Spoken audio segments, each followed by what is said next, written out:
Bonjour, j'espère que tu vas bien. Bienvenue à ma série 52 habitudes à développer cette année. Aujourd'hui, je vais te parler du courage. On parle beaucoup des émotions négatives, contrer la peur, le manque de confiance, le manque de motivation, discipline et tout ça. Mais on ne parle pas des émotions positives, comment on peut les activer davantage, comme le courage. En fait, dans quelles circonstances qu'on aurait besoin du courage? Bien, chaque fois qu'on veut contrer la peur, qu'on veut affronter cette peur. Puis je vais te conter une histoire, comment j'ai fait pour aider mon petit-fils de 3 ans, qui avait commencé à avoir des peurs. Vous savez, lorsqu'on est, on a 2 peurs, la peur des bruits forts puis la peur de tomber.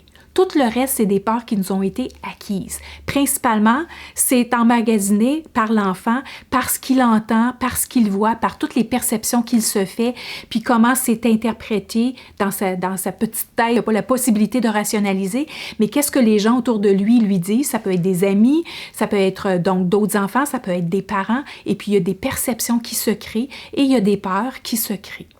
Et puis, mon petit-fils avait développé plusieurs peurs autant qu'il avait la force, puis il avait il y a une force, une personnalité forte, il n'est pas gêné, puis qu'il ose dans plusieurs aspects, mais je l'entendais plusieurs fois lui dire qu'il avait peur de ci, peur de ça, il a besoin de la lumière pour se coucher parce qu'il a peur de la noirceur, il a peur des bruits, il a peur d'être seul. Il a peur d'essayer quelque chose de nouveau et c'était pas comme ça, là, quelques mois. Alors, je suis allée sur une plage et puis, je suis allée en fait sur le bord d'un lac et puis je lui ai expliqué que il y avait 2 mains, alors il y avait aussi toujours 2 choix. Alors, je lui ai fait prendre une roche dans sa main, je lui ai fait choisir une roche dans sa main et cette roche-là qui était plus ou moins, qui n'est pas très très belle, puis qui était plus ou moins, tu sais, c'était pas une roche qui était plus ou moins attirée, mais il l'a mis dans sa main gauche. Et puis, je lui ai demandé de prendre une autre roche, et une roche qu'il trouvait très très belle, qui est polie, mais ou qui avait de la couleur, et puis de le mettre dans sa main droite. Et dans ta main gauche, on va dire que c'est la peur. Donc, représente, cette roche-là, c'est ta roche de peur. C'est ta roche qui représente toutes les peurs. Puis là, je lui ai fait me nommer de quoi il avait peur.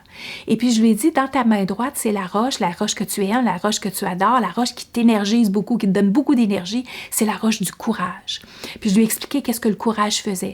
Le courage va te donner l'énergie que tu as besoin pour oser. Tu vas le faire. Même si tu as peur, tu vas le faire pareil. Donc, même si tu as peur de la noirceur, tu vas dire, regarde, je suis correct parce que j'ai la roche de courage dans mes mains, j'ai le courage, puis je vais passer à travers, puis je vais finir par m'endormir, même s'il fait noir, puis c'est correct. Alors, quand tu as des phrases, des pensées qui te viennent en tête, puis que tu dis tout haut que tu as peur de quelque chose, tu prends ta roche de courage, puis là, tu te dis le contraire. Non, j'ai le courage, je vais passer au travers, je vais être capable de le faire. Et puis, on a commencé à faire ça a pris peut-être 10-15 minutes, et puis il est parti à la maison avec sa roche du courage qu'il a gardée pendant des semaines de temps, mais il se souvenait des phrases et il se souvenait qu'avec sa roche du courage, il pouvait affronter n'importe quelle peur. Alors, à chaque fois qu'il venait coucher chez nous, on fermait les lumières, il n'y avait aucun problème, il y avait sa roche de courage dans les mains. Donc, c'est un ancrage. C'est ce qu'on appelle un ancrage visuel. Alors, bien sûr, on est adulte, vous allez me dire, on ne va pas commencer à jouer avec des roches. Mais maintenant, vous pouvez trouver un ancrage, un objet qui représente le courage. Ça peut être quelque chose que vous portez sur vous, ça peut être un bijou, ça peut être une pièce de vêtement, comme ça peut être un objet quelconque que vous avez sur votre bureau ou que vous avez à quelque part dans votre maison qui représente le courage. Le courage, c'est oser passer à l'action même si vous avez peur. Parce que entre la peur, la confiance, le courage, tout ça, c'est des énergies. Il n'y a absolument rien de mal qui va se passer. La souffrance, c'est une perception. Je perçois que je vais souffrir, je perçois que je vais me faire juger ou je perçois qu'il y a quelque chose de mal qui va arriver. Mais ça se peut très bien que cette perception-là soit erronée.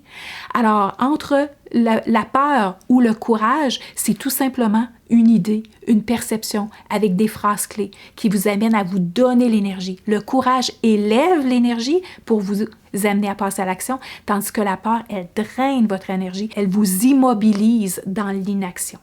Alors, rehaussez le courage, ayez le courage de passer à l'action et utilisez un ancrage visuel qui représente cette énergie que vous voulez activer davantage dans votre vie.